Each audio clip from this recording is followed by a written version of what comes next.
minds that do not speak first, but feel everything at once. In crowded rooms, they fall quiet, not from shyness, but from weight. Minds that absorb pattern, silence, suffering. They see stories in pauses, meanings behind tones, conversations unfolding far beneath words.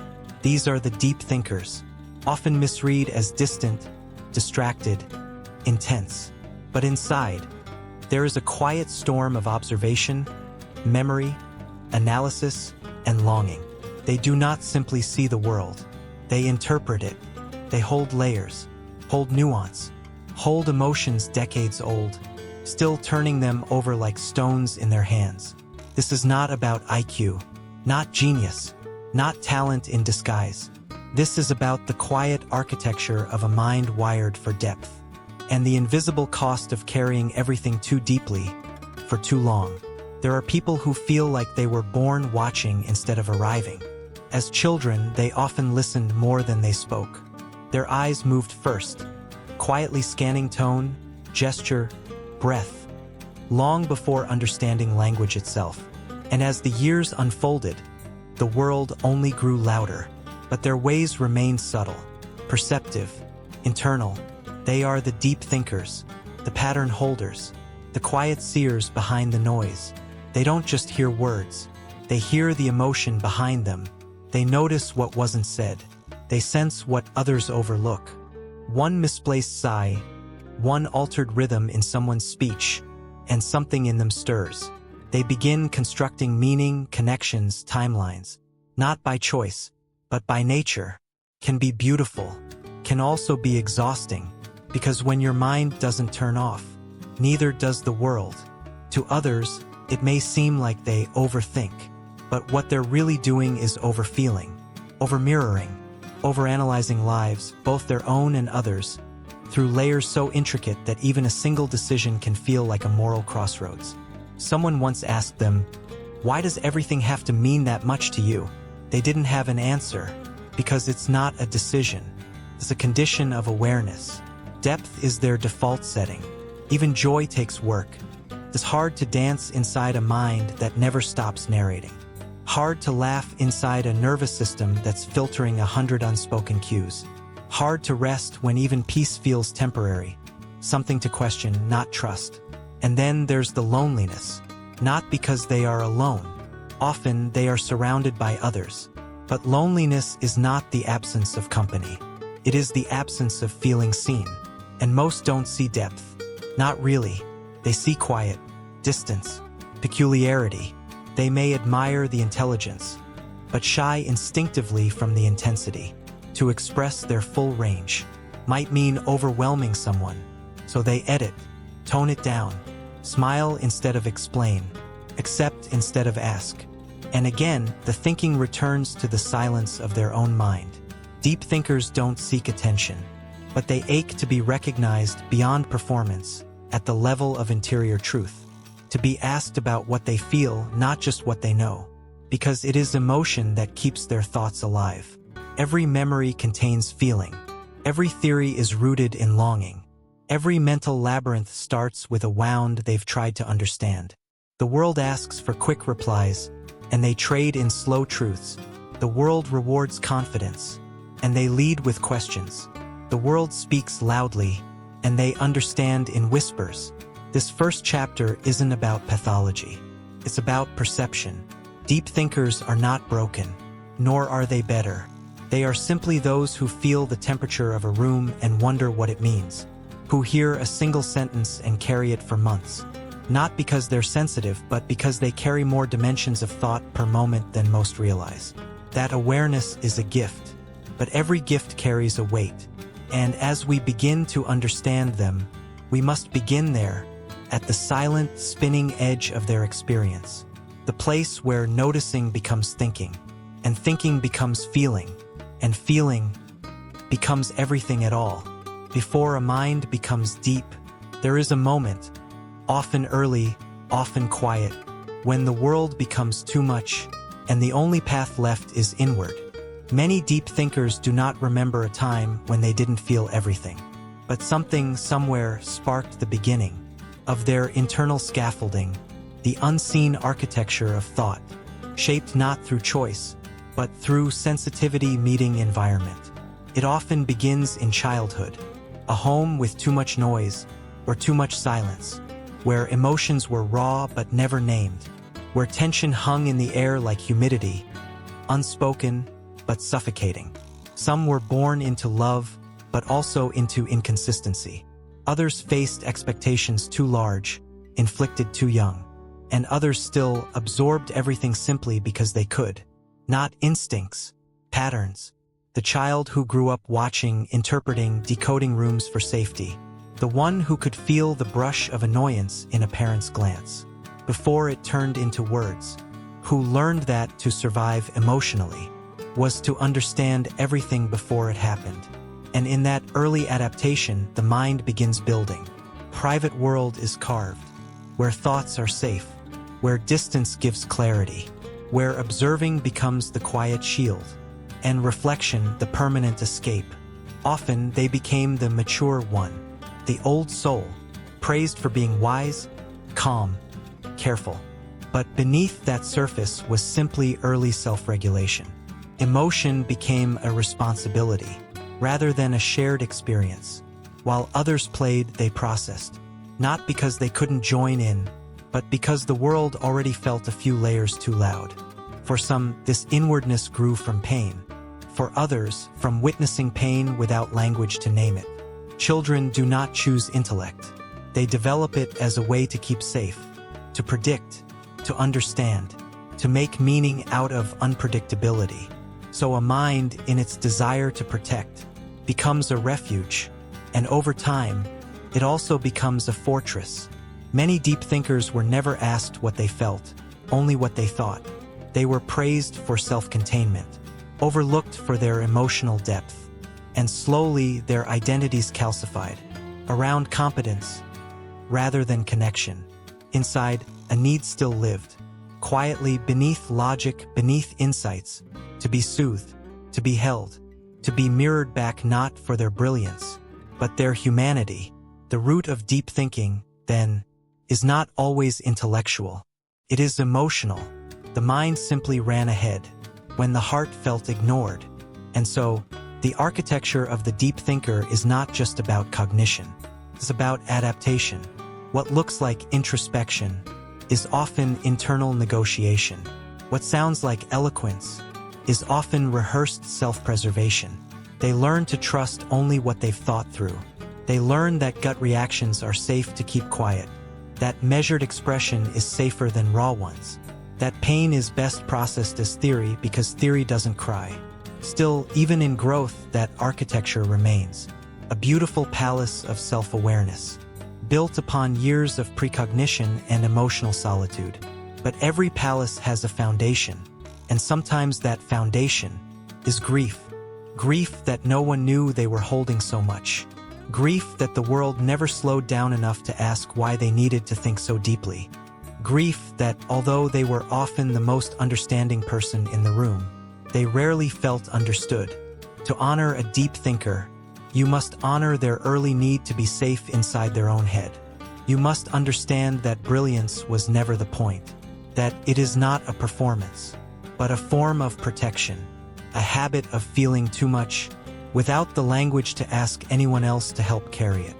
And now, years later, they do not just think deeply about others, they think deeply about themselves too, endlessly, because part of them is still waiting, to be approached rather than analyzed, to be chosen for who they are beneath the thoughts, not just what those thoughts understand. A deep mind is not just metaphor, it is biology, it is structure, it is circuitry weighted toward complexity, and tuned subtly to nuance. While most see a moment, they see the story within it, the parallel interpretations, the spectrum behind the singular, not because they try to, but because their brains are designed to hold multiplicity where others seek clarity. This isn't just poetic, it's functional. Psychology has a language for this kind of cognition: high trait openness, elevated interoception, a richly active default mode network, the part of the brain that stays lit up when the body rests, where spontaneous thought arises. where mental time travel begins, where introspection flows like a current beneath all waking life. In most people, this network quiets when they focus on external tasks. But for deep thinkers, it rarely goes dim. Even in stillness, there is cinema. These minds don't merely think. They map, they simulate, they run internal dialogue of possible outcomes, track other people's mental states, and notice dissonance between behavior and intent. It's not overthinking, it's omni-thinking. The brain's attempt to prepare for every possible betrayal, disappointment, or opportunity by seeing them long before they happen. Overanalysis, yes, but often it's a survival code, left unchecked by a nervous system that never fully feels off guard. There's also a subtle overlap, sometimes a neurological echo, between deep thinking and anxiety, not as pathology, but as proximity. Depth means you can see the whole path ahead. But when no step is simple, every step becomes uncertain, and uncertainty biologically triggers the threat systems. Fight, flight, or forecast. Deep thinkers choose the latter. They forecast emotion, meaning, perception, and memory long before they enter a room. They don't guess, they intuit. From body language, strange silences, tone shifts. It's hypercontextualization, and it can feel like a gift that costs more than it gives. Research often links high levels of depth-oriented cognition to regions of the brain associated with memory, simulation, and pattern completion. This is why so many deep thinkers remember things in snapshots, not timelines, in sensations, not facts. They reconstruct experiences from fragments, often perfectly, but this perfection comes with consequence. The same brain that can notice joy can also remember shame in layers too vivid to forget. Rumination is not a flaw in their character, but a byproduct of overlapping functions. They don't mean to live in the past. Their brain simply hasn't stopped holding it. There's also emotional granularity, the ability to experience and label emotions with unusual specificity. Not just happy or sad, but bittersweet, with a hint of longing, and a trace of regret from 6 years ago. They feel in nuance, which means they also process in nuance. Every decision is filtered through ripple effect, every interaction weighed, not out of doubt, but because it matters that much. This is not dysfunction. It is sensitivity meeting cognition, emotion sculpting intelligence, the mind and the heart trying to collaborate without overwhelming the system. So when the world says, "Don't think so hard," they can't help but hear, "Be less of yourself," because this isn't thinking that can be turned off. This is structure. This is breath. This is how the light moves through stained glass. Fragmented, radiant, uncontrollable. And when they are alone, their minds aren't empty. They are worlds, being born again and again, through memory, imagination, observation. Understanding the deep thinker, then, is not just a personality preference. It is honoring how differently the mind can be wired to process life. Their insights are not accidents. Their questions are not indulgent. They are carrying entire dimensions, some scientific, some soulful, all spiraling inward to extract meaning. And half the time, they're simply trying to make space for all of it, to live inside oneself. Depth grants clarity, but not always peace. And for deep thinkers, this is the quiet contradiction: to understand so much clearly, yet live in a world where understanding doesn't always translate to comfort.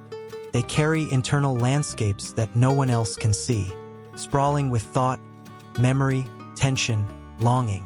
On the surface, they may look composed, measured, even serene, but beneath that calm is often a quiet ache. It's the ache of depth unshared, of words swallowed because they go too far or too wide, of fears that speaking their full truth would make them too much, too emotional, too intense, too analytical. So they edit themselves, repeat conversations in their heads 10 times, to make them digestible by others.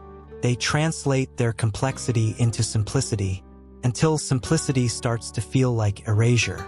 Over time, they begin to withdraw, not because they want distance, but because connection feels thinner than their thoughts. And there is no silence more painful than being surrounded, but unseen. They feel torn, wanting to belong, but allergic to small talk, craving dialogue with depth, but fearing they might drown someone in too many layers.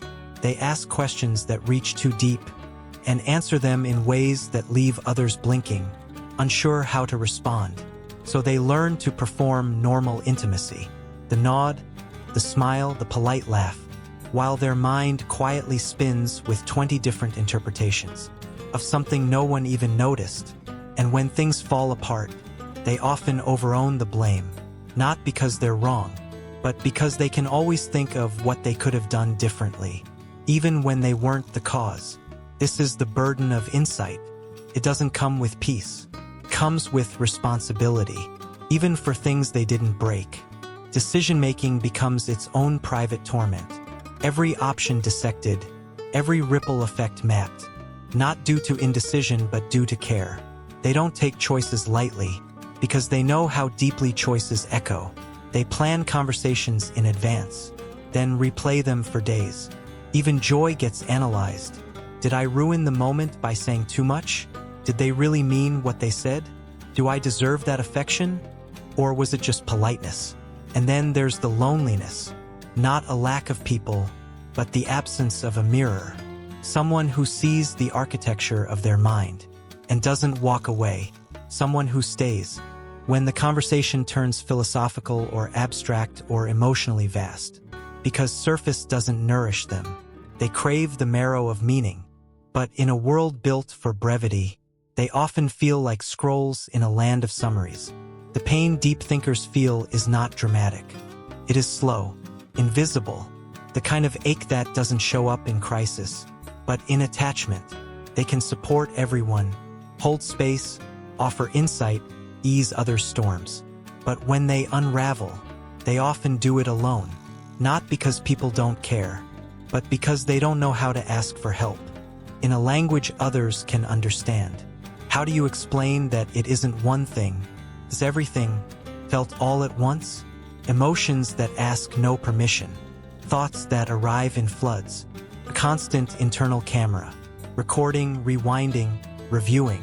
To the outer world, they are composed. But inside, many live in subtitled grief, translating, softening, bottling, because they worry their unfiltered truth might be too much.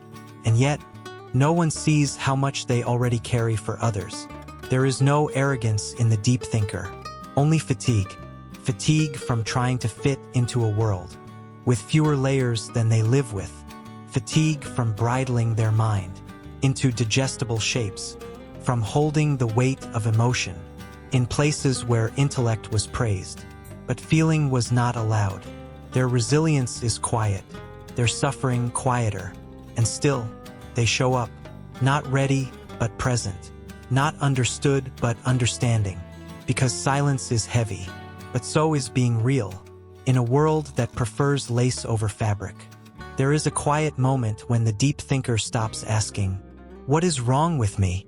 and begins to wonder, what if this is a kind of knowing? It doesn't happen all at once. For some, it arrives after loss, when their ability to make sense of pain became a lifeline. For others, it reveals itself through art, paint, music, the written word, where intensity becomes narrative, not burden. And for many, it starts with someone seeing them, truly seeing them, not for their insights, not for their usefulness or stoicism, but for that steady, unspoken ache beneath all they try to carry. Maybe it's a therapist who doesn't flinch, a friend who doesn't rush their silences, a lover who asks, gently, "What are you really feeling?" Sometimes it's not a person. Sometimes it's a line from a book that names what they thought was unnameable, or a moment alone under the sky, when the vastness outside matches the vastness within. These are brief moments, small, but in their smallness they open something. Not relief, but recognition. The thought arises, this depth I carry might be what allows me to understand, not just the world, but also myself. Depth becomes insight, when it softens, when it is no longer something to solve or suppress, but something to sit beside. The mind, once frantic, becomes reflective. The endless analysis starts to sound like poetry. Instead of punishment, they learn that not every thought must be a solution. That curiosity doesn't always demand outcome. That asking, "Why do I feel this?" can be an act of intimacy, not interrogation. There is a strange peace in realizing you are not supposed to be like everyone else, that your internal storms might be weather for something more sacred. Capacity, not a flaw, the ability to hold paradox, to know that joy and grief can live in the same moment, that doubt and trust can walk beside one another. This is wisdom earned through weight, softened through surrender. Embracing depth isn't about thinking more. It's about feeling responsibly, about listening to the second layer of everything, the tone behind the words, the silence behind the emotion, the meaning behind the action. And in doing so, the deep thinker finally begins to interpret themselves. With the same generosity they've always extended outward, they start asking, what if my intensity is not exaggeration, but accuracy? What if my dreams are not distractions, but direction? What if the things I've been told to mute are the very things that name me best? Through this shift, they begin to unburden from false expectations, letting go of the pressure to explain everything clearly, to respond quickly, to be digestible. They allow mystery, they allow mess. They stop apologizing for needing more time, more space, more depth. They stop turning their rich emotional world into a resume of restraint, and instead begin to breathe inside it. Here, a transformation begins. The overthinker becomes the empath. The ruminator becomes the reflector. The misfit becomes the guide. Depth no longer alienates, connects to selves, to others, to truths hiding beneath the surface of things. Not because they changed who they were, but because they stopped resisting it. They gave their mind a gentler place to land. They made space for their heart to speak. For once, they didn't filter, and the world didn't crumble. Soften, too. Peace does not arrive like fireworks. It does not shout or declare its presence. For the deep thinker, peace comes more like water, softening tense edges, carving quiet space within once overcrowded thoughts. It begins when acceptance replaces defense, when they stop bracing for judgment or misunderstanding, and begin standing still inside who they are, unhidden, not because they no longer feel too much, too far, too deep, but because they've made the decision to stop treating those qualities as defects. Healing for the deep thinker is not about slowing the mind. It's about learning how to rest in it, how to be inside the spiral, without always making it linear. They learn that not every passing thought must be pursued. Not every question needs an answer. Sometimes, a feeling is just a layer of presence, not a problem to analyze. They still feel everything, still sense moods shift before words change, still pick up on tone, tension, silence. But now they ask, does this need to be held by me, or can it pass through? Integration is learning to let thoughts pass without folding yourself into them. When the thinker stops trying to solve their emotions like equations and allows emotion its own intelligence, it's both simple and sacred. They begin treating their inner life as something to tend, not to fix. Instead of battling the mind, they build a relationship with it. They listen without reacting, pause before overprocessing, create enough quiet to know when their thoughts are truth and when they are tired. Deep thinkers often confuse processing with control. They try to think their way out of grief, strategize through loneliness, intellectualize doubt or fear, as if emotion obeys logic.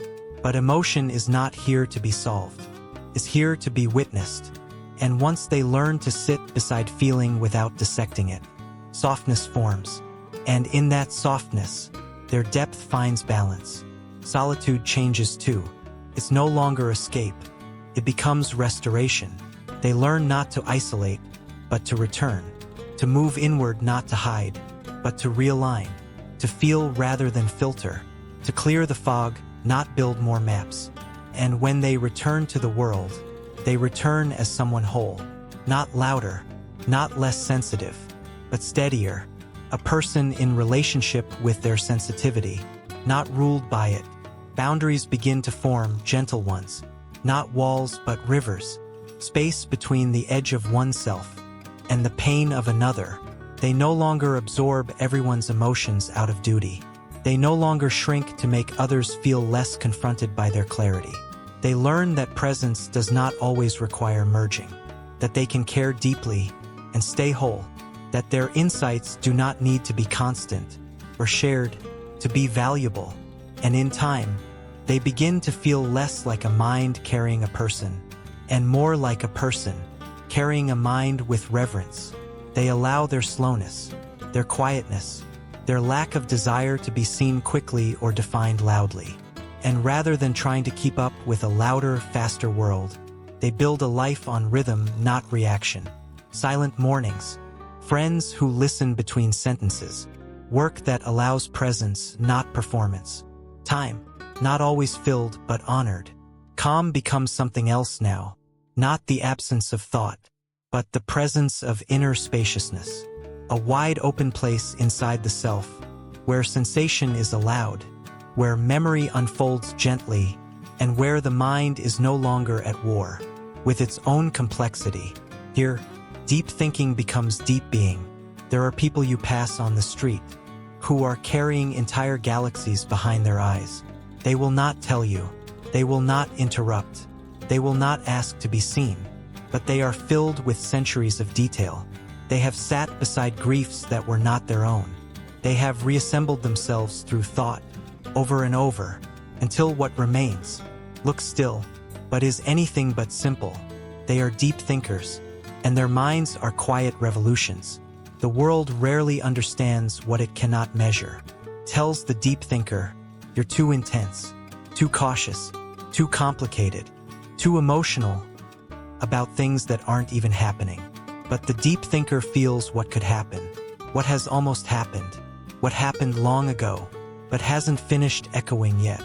They carry time like a spiral, not a line, feeling not just this moment, but all its meanings, all at once. This is not dysfunction.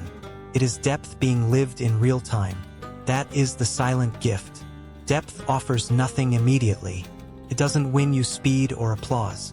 It doesn't make people stay. It doesn't make pain easier.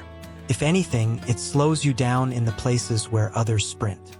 But it also deepens your capacity to see, to hear the word behind the word, to recognize a person not in how they speak, but in what they cannot say yet. You meet them in soul, not in surface.